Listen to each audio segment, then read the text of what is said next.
81번 문제는 체킹해 주시고요. 이게 이제 중복된 겁니다. 이게 무슨 말이냐면 이전에 나왔던 문제다라고 하는 것이죠. 그래서 뭐 어렵지 않게 풀 수 있는 문제예요. 지문이 좀 길다 뿐이지. 노인 치매 환자에 대한 일반적인 치료 접근 방법입니다. 가장 거리가 먼 것은입니다. 먼저 문제를 좀 차분하게 끊어읽기 하면서 읽어보도록 하겠습니다. 1번 지문은 가족들에게 치매의 본질, 진단, 예고 등에 관한 교육, 이걸 우리가 가족교육이라 하잖아요. 노인 치매 환자의 가족을 대상으로 가족교육을 하는 거예요. 제공하고 신체적 부담이나 정신적 고통을 토론하면서 서로 이야기하면서 지지해주는 가족치료가 도움이 될까요? 당연한 이야기입니다. 치매 환자의 가족의 신체적인 것, 정신적인 고통 이런 것들이 있거든요. 그래서 이러한 것들의 지지의 내용의 하나로 가족치료가 도움이 될 것입니다. 자, 2번 지문입니다. 일단 치매가 시작되면이에요. 그러면 초기라고 할 수 있잖아요. 초기라고 할 수 있는데 기억을 도울 수 있는 여러 가지 환경적 조치를 취한다 해도 효과적인 도움이 되지 못한다. 이게 틀렸겠죠. 여러분들이 시험장 갔으면 이거 금방 답을 추려냈을 것 같아요. 여러분들이 알다시피 치매에 대한 조기 발견과 치료는 상당히 중요합니다. 치료는 중요하다. 이 치매 환자의 예후를 좋게 하는 방법은 바로 이겁니다. 조기 발견과 치료가 상당히 중요한데 기억을 도울 수 있는 여러 가지 환경적 조치를 하면 예후가 좋은데 왜 안 합니까? 효과적인 도움이 되지 못한다? 아니에요. 효과적인 도움이 될 수 있는 겁니다. 그래서 조기 발견과 치료의 중요성 이런 것들을 이야기하고 있고 여기에서 치료는 환경적인 조치와 연관성이 있겠네요. 여러 가지 인지 과제를 통한 인지 기능 훈련은 초기 치매 환자의 증상 개선에 도움이 될까요? 네, 그렇습니다. 신경 인지 장애 중에 하나가 치매입니다. 그래서 우리가 인지 기능 훈련은 바로 초기 치매 환자의 증상 개선 이런 것에 도움이 많이 될 것입니다. 치매 환자의 보호자에 대한 가로 지역사회의 정서적, 물리적 지원은 매우 중요하다. 이것을 우리가 치매 환자 보호자뿐만 아니라 치매 환자에게도 이런 도움이 되는데 지역사회의 지원을 케이스 매니지먼트, 사례 관리적인 개입이라고 합니다. 사례 관리적인 개입은 필요하죠. 지역사회의 많은 자원들을 치매 가족이나 치매 환자에게 연계해 주는 것이죠. 그러면서 정서적인 지원과 물리적인 지원 이런 것들이 필요합니다. 답을 해결했습니다. 답은 2번이 답입니다. 82번 문제 들어가도록 하겠습니다. 82번 문제는 학습 문제의 치료입니다. 틀린 것은 입니다. 우리는 2020년도 문제에서 학습장애 치료에 대한 것을 배운 적이 있는 것 같습니다. 본 것 같고요. 자, 학습 문제에 대한 치료인데요. 첫 번째, 치료와 평가는 증상의 근원이 되는 지각이나 인지와 같은 기본적인 과정을 매우 강조한다. 이 증상의 근원이라고 하는 것은 원인이라고 말할 수 있어요. 그래서 우리가 지각적인 부분이나 인지적인 부분 이런 것들이 바로 학습 문제를 유발할 수 있거든요. 그래서 이런 기본적인 과정을 매우 강조하면서 치료와 평가가 이루어지는 게 필요하다라고 하는 것입니다. 자, 그 다음에 치료에서 외견상 동일한 학습 문제를 보이는 아동은 동일한 치료 방식을 적용하는 것이 원칙이다라고 했는데 그럴싸하죠. 그렇지 않습니다. 틀렸습니다. 여러분들이 알다시피 이 아이들, 학습 문제를 보이는 아이들에게는 개인차가 존재할 수밖에 없습니다. 따라서 개인차가 있으므로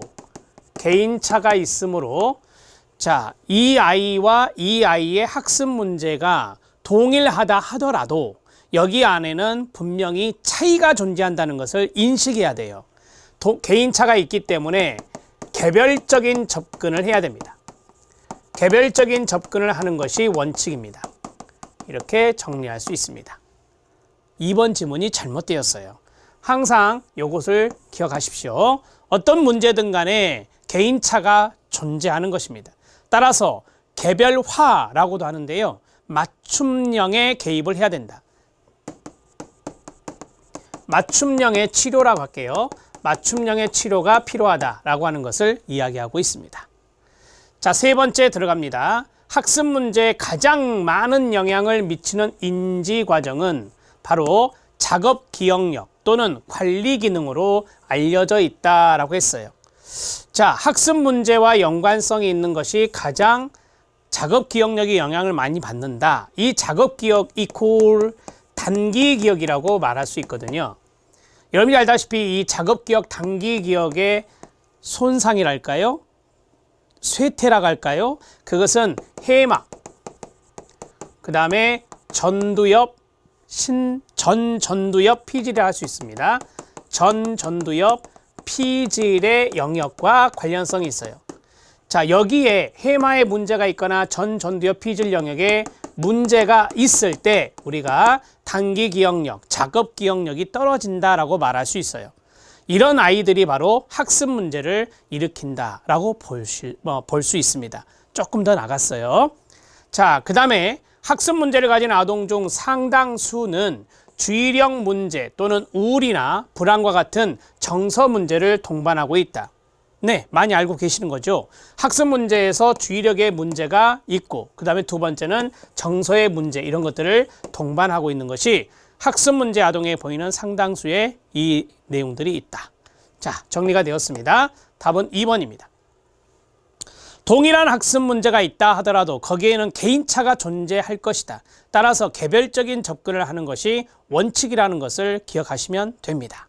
자, 2번이 답입니다. 82번 문제 해결했고 83번 문제 들어가도록 하겠습니다. 자, 83번 문제 들어가도록 하겠습니다. 83번 문제는 조현병 환자의 직업재활에 대한 문제인데 틀린 것은입니다. 조현병 환자는 여러분들이 많이 아시는 예전 말로 정신분열병이라고 했었죠. 근데 이제 조현병이라고 하는 말로 순화가 되었는데요. 양성 증상, 음성 증상을 나타내는 것이 바로 조현병이다. 이렇게 말할 수 있어요.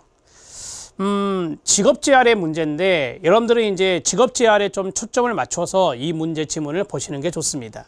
조현병 환자의 직업재활은 실제 작업 현장에서 환자의 다양한 적응 문제를 코칭, 지도하는 과정이 포함된다. 당연한 거 아니겠습니까?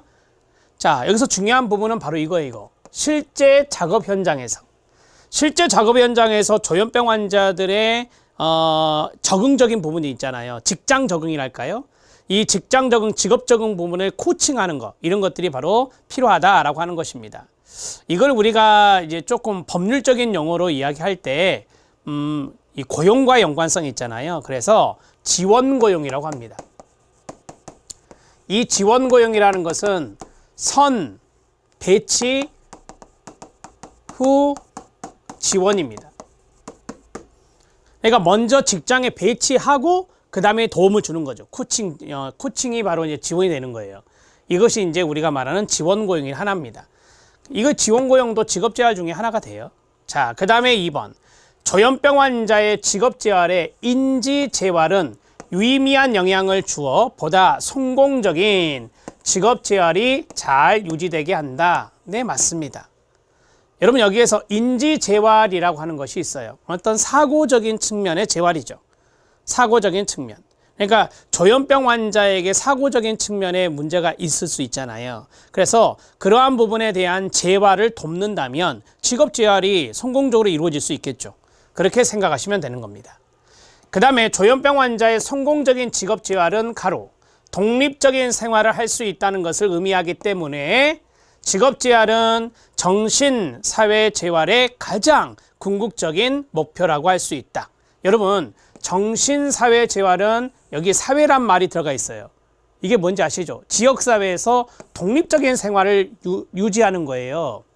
직업재활이라고 하는 것을 통해서 독립적인 생활을 할 수 있다. 이게 바로 일종의 자립 아닙니까? 조현병 환자가 자립생활을 하는 것이 바로 정신사회 재활의 가장 궁극적인 목표가 된다라고 하는 거예요. 동의하십니까? 네. 자, 그 다음에 네 번째입니다. 직업재활은 일반 사회로의 적응을 목표로 하기 때문에 병원이나 정신보건 관련 기관이 아닌 외부 사회 환경에서 이루어져야만 한다. 이런 거 틀린 거 아시죠? 이런 지문 나오면 좀 의심해 봐야 돼요. 여러분이 알다시피 직업재활이라고 하는 것은 지금 일반인의 직업재활이 아니라 조현병 환자의 직업재활이에요. 따라서 1번 병원이 개입을 해야 되고요. 2번 정신보건 관련 기관이 개입해야 되고요. 3번 지역사회가 개입을 해야 돼요. 이런 통합적인 접근이 필요한 거예요. 재활을 할 때는. 따라서 통합재활의 개념으로 가로 열고 병원도 정신건강이라 하는 게 맞는데요. 정신건강 관련 기관도 포함되고 그 다음에 외부 사회 환경이라고 그랬잖아요. 외부 사회 환경이 지역사회라고 할 수 있어요. 그래서 이 지역사회 등 이 많은 곳에서 재활을 도와줘야 돼요. 그래서 이 질문 어떻게 해야 될까요? 직업재활은 일반 사회로의 적용을 목표로 한다. 여기서 궁극적인 목표를 했잖아요. 따라서 병원이나 정신건강 관련 기관뿐만 아니라 외부 사회 환경에서 이루어질 필요가 있는 겁니다. 이런 식으로 정리하시면 돼요. 저는 그것을 통합재활이라고 써드린 거예요. 여기에서는 뭐 의료재활 하겠죠. 그 다음에 정신건강 관련 기관에서는 기본적으로 아까 말씀드렸던 인지재활이라든지 여러 가지 재활에 도움을 줄 수 있겠죠. 여기는 이제 사회재활에 도움을 줄 수 있겠고 이런 것들을 우리가 통합재활이라 이렇게 생각하시면 되는 거니까 답은 4번입니다. 지금까지 뭐 문제 푸는 데는 지장 없죠? 여러분들이 충분히 해결할 수 있는 문제들이 좀 많이 나왔어요. 84번 문제 들어가도록 하겠습니다. 84번 문제는 배우자의 갑작스런, 이게 힌트가 돼요. 황당하겠죠. 갑작스런 이혼 요구로 혼란을 겪고 있는 내담자예요. 위기 상담을 하고 있어요. 크라이시스 카운셀링을 하고 있는데 치료자의 반응을 물어본 건데 가장 바람직하지 못한 것은 무엇이냐? 여러분들이 충분히 많은 경험이 있으시잖아요. 이 지문 보면서 답을 찾는데 딱 한 번 읽고 찾아내셨을 것 같아요. 첫 번째, 이런 상황에서 혼란을 느끼는 것은 당연합니다 라고 마음을 조금 위로를 좀 해드리고 있고요. 그 다음에 두 번째, 많이 힘들어 보이네요. 그래도 잘 될 거예요. 이거는 바람직하지 않죠. 위기 상담이면서 갑작스러운 이혼 요구이기 때문에 어찌 보면 이것은 비현실적인 보장을 나타내는 상처 싸매기에 불과해요. 상처를 싸매는 것에 불과하다. 이것은 비현실적인 부분이기 때문에 바람직하지 않습니다. 비바람직하다 이렇게 말할 수 있어요. 오히려 4번이 더 좋아요. 4번을 보세요. 이 모든 고통이 해결될 때까지는 다소 힘든 시간이 될 거예요. 이게 훨씬 더 현실적인 거예요. 치료자의 반응으로 이게 더 현실적이고 이 위기 상황에 있는 내담자가 받아들이는데 어려움이 없을 거예요. 이런 상황에서 지금까지 시도한 일은 어떠한 것들이 있습니까? 지금 이 상황인데 이제까지 무엇을 해보셨습니까? 라고 하는 것도 물어볼 수 있는 것이죠. 여기에서 이 내담자의 어려움뿐만 아니라 강점이 무엇이 있는지 그걸 찾아낼 수도 있는 것이죠. 자, 그래서 1번과 3번과 4번은 좋은 건데 많이 힘들어 보이네요. 그래도 잘 될 거예요. 라고 하는 비현실적인 보장. 지금 이 사례에서는 그래요. 비현실적인 보장이면서 상처를 싸매는 듯한 이런 표현은 좋지 않습니다. 자, 정리가 됐고요. 답은 2번이 답이 됩니다.